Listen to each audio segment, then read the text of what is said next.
I'm William Kumwembe with Business Time on Times Television. This is a magazine program where we look at major business and economic news stories making headlines in the country. And in the program today, Egenco strategic plan sets ambitious targets. We have a report, and Malawi targets $300 million market at the China Expo. We have these and other stories.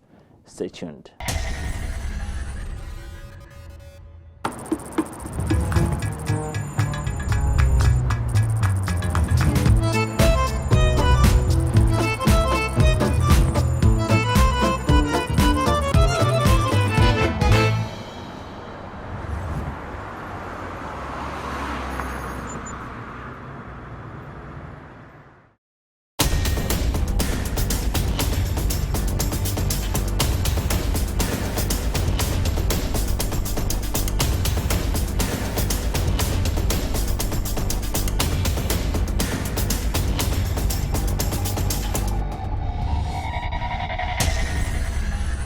Hello and welcome. In our main story in the program today, energy generation company Egenco, a state-run firm established to generate power, has unveiled a 15-year ambitious strategic plan which targets to increase installed electricity supply to 1,687.5 megawatts by 2033.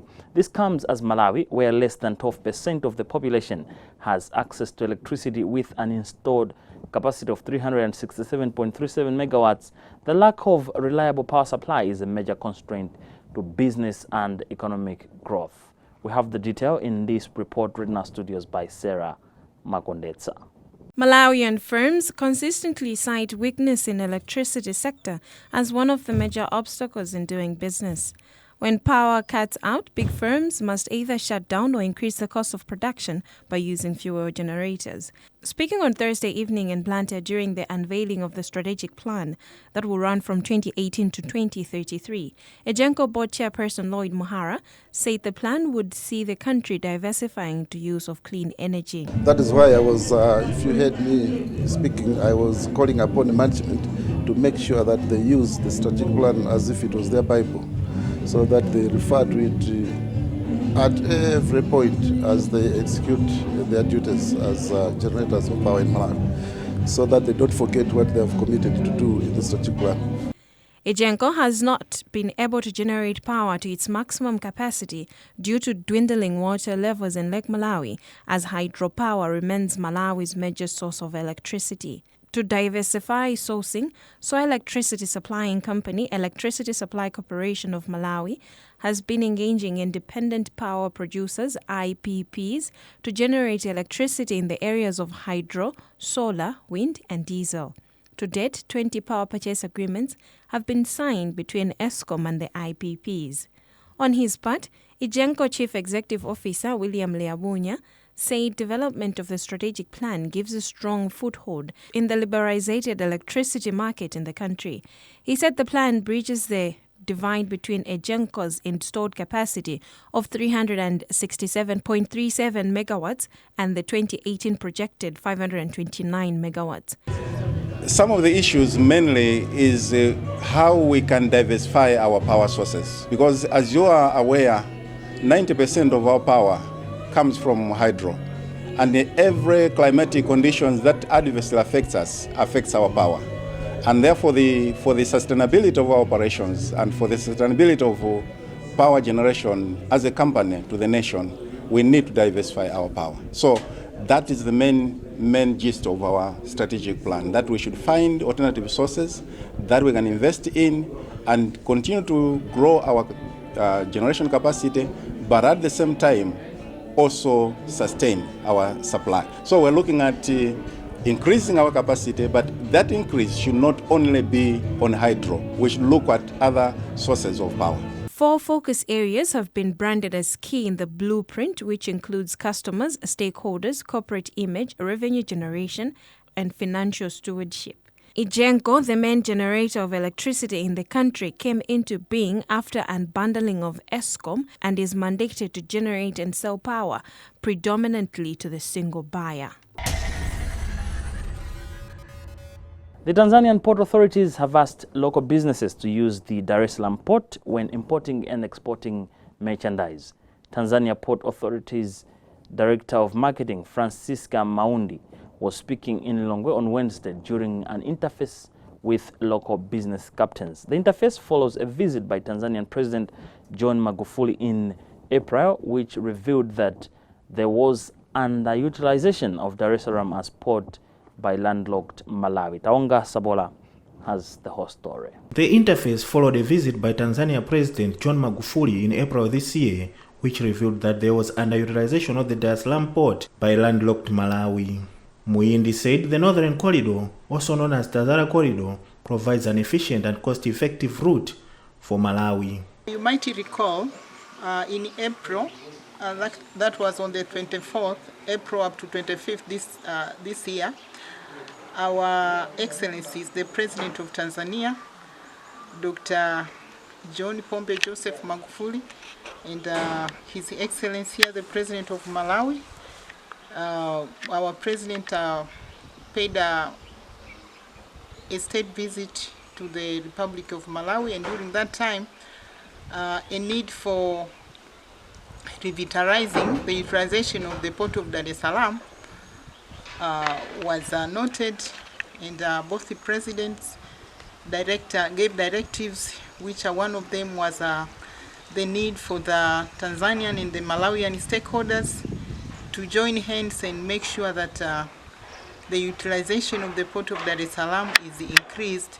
But apart from the presidential directives, the Tanzanian stakeholders, or the transportation actors in Tanzania, we always have the intention of making sure that we increase the utilization of the port of Dar es Salaam, meaning that we increase our market share. And by doing so, I wish to take this opportunity to announce that the Tanzania Ports Authority is now present here in Lilongwe. We have got a representative on an agency basis. That's the Malawi Cargo Center Limited is now representing the Tanzania Ports Authority, meaning the port of Dar es Salaam, here in Lilongwe. Malawi Cargo Center Limited Logistics Manager Gerard Ndowera said businesses hauling cargo via the Northern Corridor stand to benefit from reduced charges of up to 25%. Times, in the past, some of these, factors were not friendly because there was only one-way traffic. But now there's been a return traffic, and that assists, to have the price reduced, especially on the transporters and the railway authorities, because they always consider when we deliver cargo, what we will come back with from that destination. So that cargo has been identified, and it means Malawians will enjoy best rates now, because one way, which was previously being improvised, will be divided into two, which will take into account the return load now. So that one has been taken care of. Remember, this is Business Time right here on Times Television with me, William Kumwembe. It is a magazine program where we bring you major business and economic news stories making headlines in the country. We'll be right back.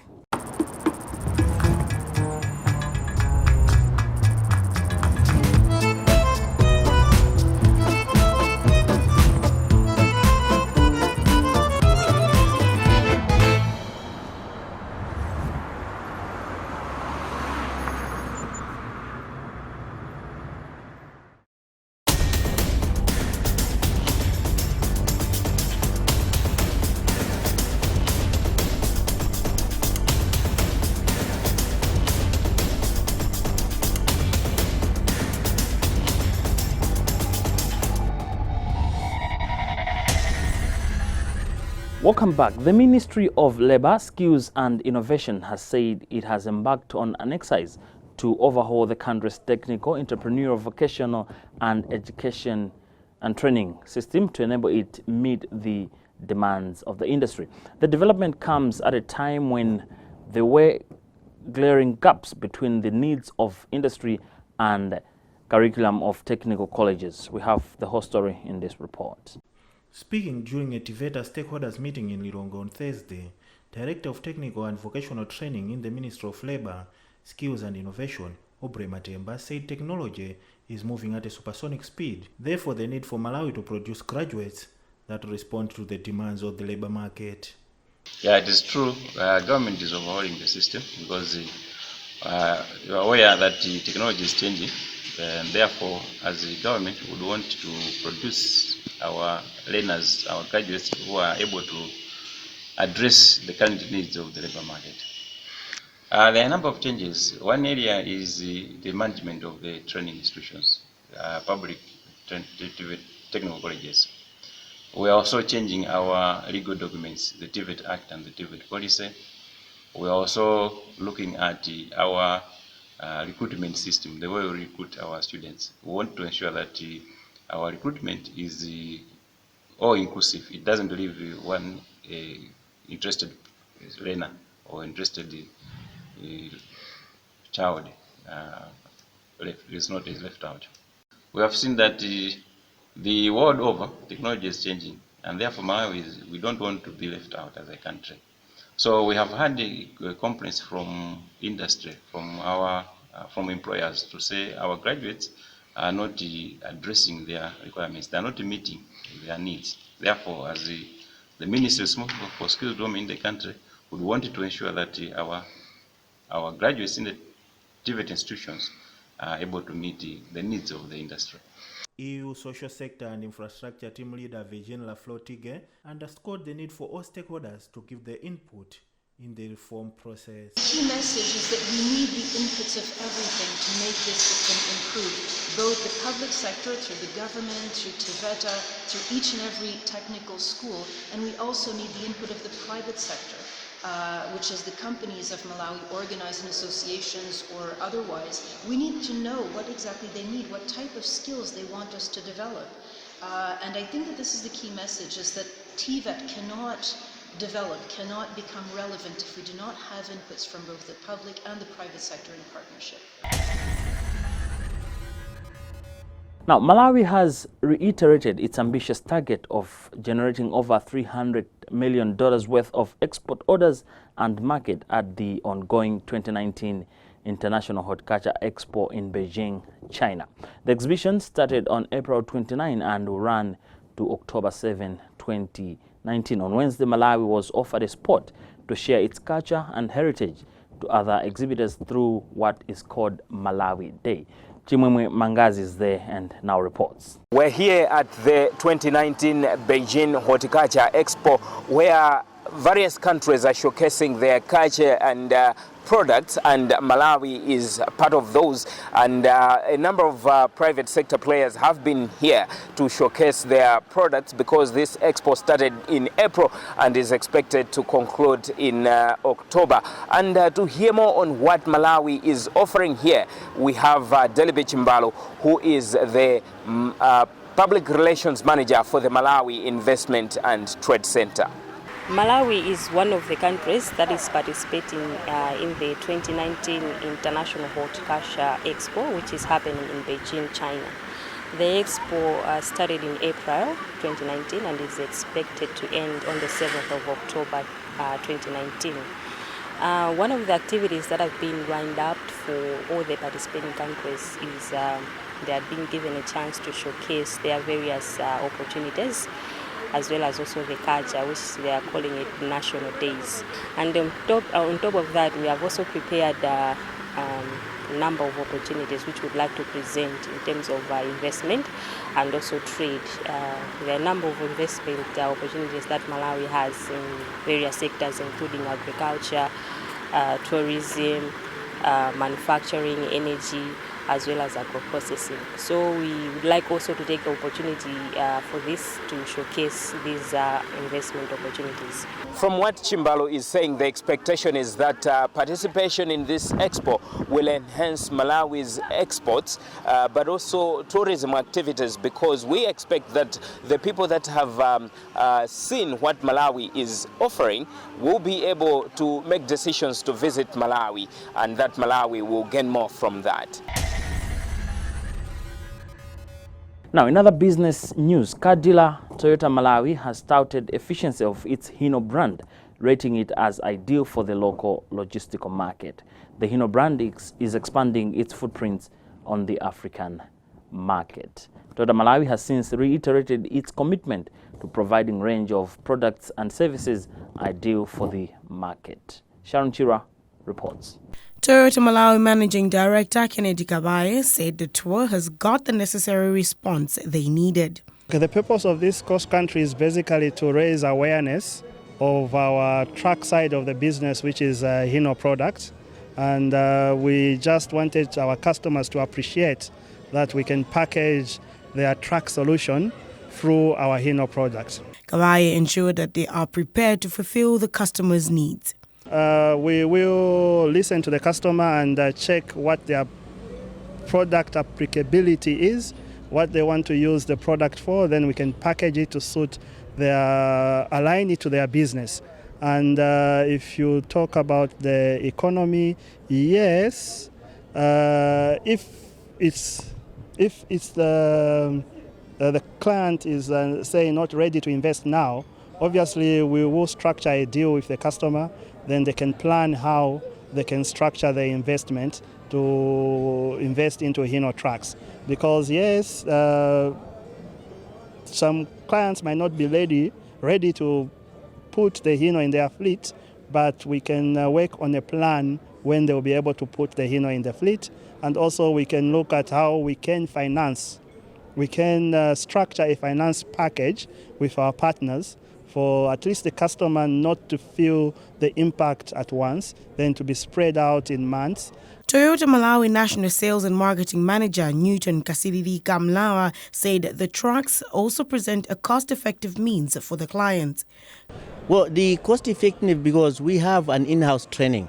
Because each and every truck, you would like to reduce the cost. It's the way you drive it.